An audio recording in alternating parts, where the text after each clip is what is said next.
Hivi unafahamu kuwa kwenye Biblia maskini ameelezwa kuwa ni mtu mwenye furaha sana kuliko tajiri?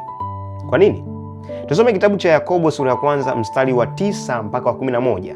Ukiweza kusoma mistari hiyo utaweza kuona habari za maskini na tajiri zikizungumzwa hapo, ambapo tajiri ukisoma katika ule mstari wa 11 mwishoni pale unaonyesha bii yake kwamba vivyo hivyo naye tajiri atanyauka katika njia zake, ikimaanisha kwamba kama utajiri wako unautumia kwa namna unaoifanya kwa njia zako mwenyewe, huo utajiri wako utakuwa hauna thamani. Kwa maana Biblia au maisha ya mtu kwa ujumla, thamani yake haipimwi kwa mali alizonazo au fedha alizonazo, bali yanapimwa kwa namna gani? Tunaona Biblia inaonyesha kwamba maskini anakuwa na furaha. Kwa nini? Kwa sababu amemwelekezea Mungu.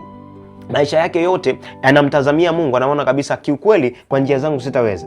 Kwa hiyo kama tajiri anatakiwa ukiwa kama tajiri unatakiwa uwe mtu mnyenyekevu, unayefanya vitu kwa unyenyekevu, ili Mungu aweze kukumbuka hali zako, Mungu aweze kukusaidia, kwa sababu tumaini lako wewe halipo kwenye pesa ulizonazo. Pesa tulizonazo zinapita, zinaisha, lakini tumaini letu sisi inabidi tulielekeze kwa Mungu, maana ni yeye ndiye anayejua sisi tulipo na tunapotakiwa kwenda. Hivyo basi, hali ya kiuchumi ambayo unapitia, hali ya kiuchumi ambayo uko nayo, hali ya kiuchumi ambayo uko nayo ndugu yako, kipimo chake sio kwa pesa alizonazo, bali kipimo chake ni kwa kumjua Mungu aliko nako. Je, unamfahamu Mungu kwa kiasi gani? Huwa ninazungumza kitu kimoja kwamba ukijiona niweke katika hali ya kawaida kwamba kiwango cha utajiri ulichonacho ndio kinapima kiwango cha Mungu unavyomjua.